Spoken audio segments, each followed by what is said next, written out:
মা রঙ্গির ঘোড়া দৌড়ানো শেষ হয়েছিনি, একবার কি পাবেন না আপনার বিয়ের আগে গায়ে হলুদ হয়েছে, মরণের পরে একটা গোসল হবে। আপনি কি জানেন না বিয়ের পরে একটা গাড়ি দিয়ে আসছেন? আপনি কি এটাও বুঝেন না মরার পরে একটা পালকিতে উঠবেন? আপনি কি এটা বুঝেন না মরার বিয়ের সময় আপনার সাথে অনেক বরযাত্রী ছিল, কিন্তু মরার পরে আপনার জন্য একটা যাত্রী আসবে জানাজা দেওয়ার জন্য?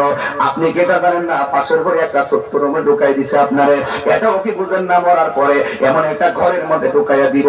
এই জন্য আসল মায়ের হইল অন্ধকার কবর। কথা বলেন ঠিক কিনা? একটু মিলে দেখেন ঘটনাটা কি। মাথা যদি ঠিক থাকে তাহলে কথা মুড়ে ফেলে দেওয়ার মতো একটা রাস্তাও নাই। যেই কোনো মুহূর্তে আজকে মনে গেলেই তো আমার কথাগুলোর আনুষ্ঠানিকতা শুরু হয়ে যাবে। কথা বলেন ঠিক কিনা?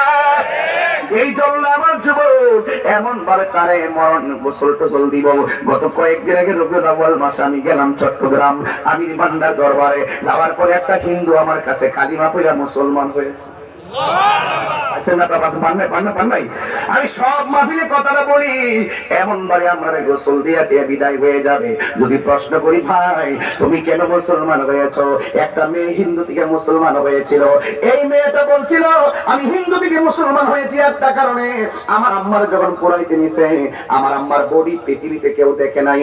আমার আম্মা অনেক পর্দা করে চলতো, হিন্দু হলেও পর্দা করে চলতো। আমার আম্মা খুব হিসাব করে চলতো। বাহিরের মানুষ আমার আম্মার পিঠ দেখে নাই। কিন্তু আমার আম্মা যখন মারা গেল,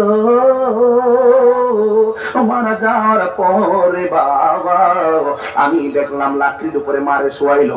মারে যখন আগুনটা লাগাই দিল, বডির কাপড়টা পুড়ে গেল, চোখের পলকে বডিটা ওপেন হয়ে গেল। আবার উপর দিকটা লাকড়ি দিয়া যখন পাটা পাকা হয়ে গেছে, লাকড়ি দিয়া বাইরে আমার আম্মার পাটা সোজা করছে।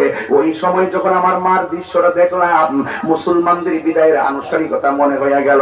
মুসলমানদের কত মায়া করে তারে গোসল দেয়, নাক দিয়া যেন পানি না ঢুকে তুলা ঢুকাইয়া দেয়, কান দিয়া যেন পানি না ঢুকে তুলা ঢুকাইয়া দেয়, সাবান দিয়া কত সুন্দর করে গোসল দেয়।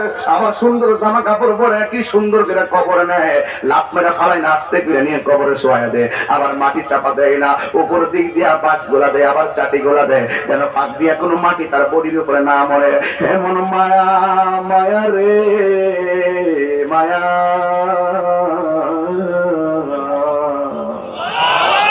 সুন্দর মায়া। আমি যে মুসলমান হয়েছি ওয়াদের শুরুতে পেয়ে গেছি, আল্লাহ আমরা কত মায়া করছে। আমরা যে কোরআনটা পাইছি আল্লাহ কত মায়া করছে। আমরা যে নবীরে পাইছি উইদাউট অ্যাপ্লিকেশন এন্ড ইল্লা রিসালা, বিনা দরখাস্তে আমরা যে নবীর উম্মত হতে পেরেছি। আমরা যে কত মায়া করে আল্লাহ আমরারে বানাইছে। বন্ধুরে বন্ধুরে, আমার নবী বলে বেনামাজি হইয়া কবরে গেলে ডান পাশের মাটিগুলো এক প্রান্তে যাইব, দুই পাশের মাটিগুলো এমন জোরে করে চাপা মারবে। এই চাপা মারার কারণে ডান পাশের হাড্ডিগুলো বাম পাশের হাড্ডির ভিতরে ঢুকে যাইব, বাম পাশের হাড্ডিগুলো ডান পাশের হাড্ডির ভিতরে ঢুকে যাইব। আমার নবী বলেন এই আযাবটার উপর আর কোনো আযাব নাই। আমার